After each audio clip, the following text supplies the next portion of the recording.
So let me ask you something. Have you ever just stopped and wondered, is all of this real? Or is it just some, grand illusion? Well, today we're going to dive into the life of a revolutionary thinker from 13th century India who had a pretty bold answer to that. Right, let's just throw out that whole idea that the world is a dream for a second. What if everything, you, me, the screen, the air we're breathing, is totally fundamentally real? And not just real, but distinct.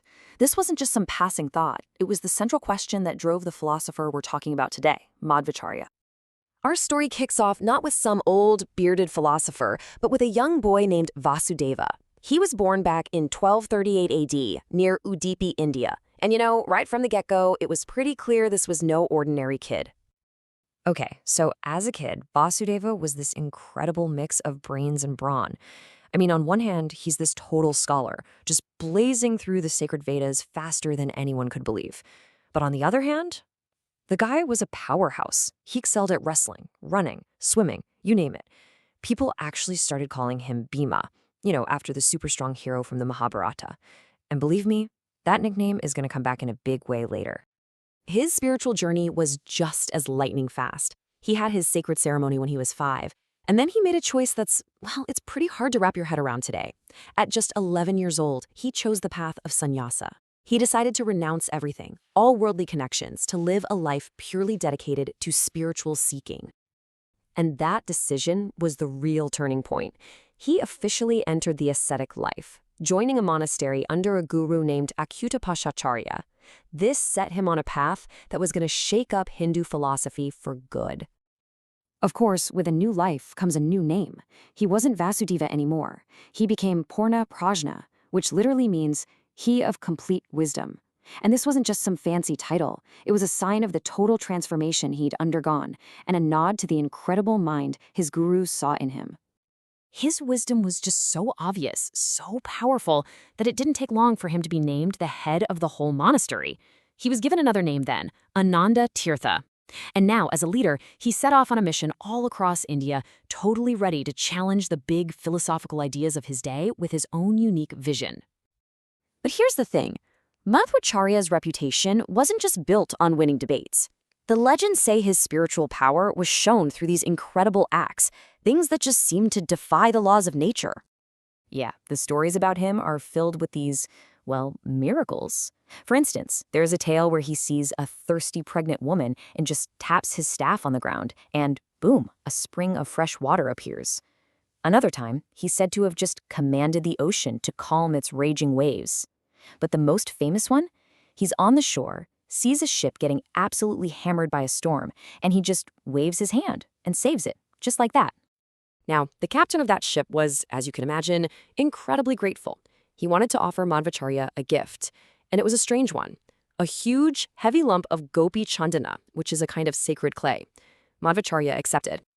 But as he was carrying this heavy lump, it broke open, and what was inside was just, wow. It was a beautiful, ancient idol of Lord Krishna.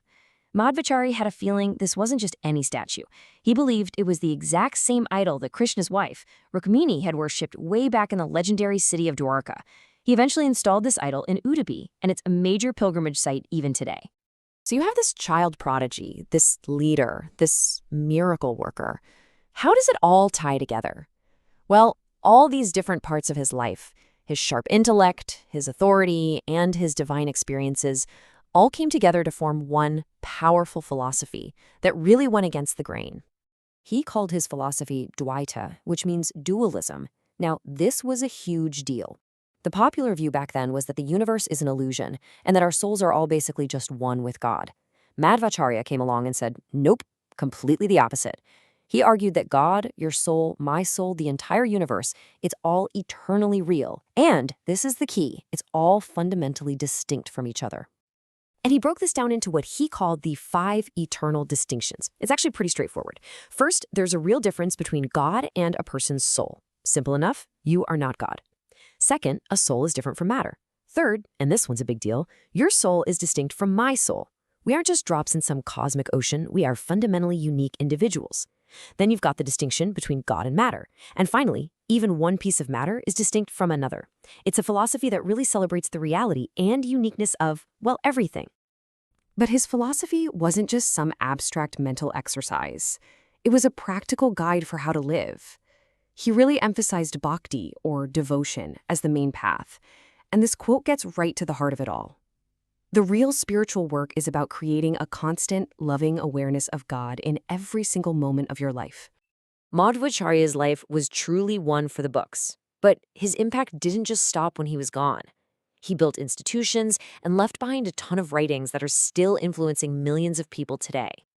It also came out to his closest followers that he was believed to be the third incarnation or avatar of Vayu, the wind god.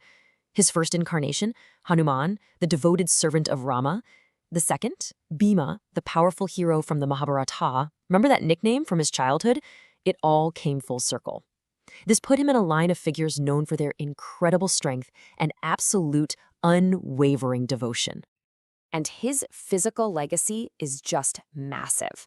He set up 8 monasteries, or mutts, in Udupi to make sure the worship of that Krishna idol would continue and to keep his Dvaita philosophy alive and well. On top of that, he wrote 37 major works called Granthas, creating this huge library of philosophy that is still the foundation for his school of thought. And according to the tradition, his story never really ended. The belief is that he didn't die in the way we think of it. Instead, he journeyed up into the Himalayas, where he still lives in a spiritual form, eternally learning from the great sage Vedavyasa in Badrinath. Let's leave it with one of his most powerful insights, and it's something that sounds so incredibly modern. For a man who is so sure about the nature of reality, Madhvacharya also taught a kind of deep intellectual humility. He always insisted that what we humans know is relative. It's not absolute. There's always more to learn, always more to understand. So, that's what I want to leave you with. Think about it. If a guy from 800 years ago had the wisdom to say, hey, our knowledge is relative, not absolute, it kind of makes you wonder, right? What's that one core belief we all hold so tightly today that might just be incomplete? What's the big thing that we, right now, just aren't seeing?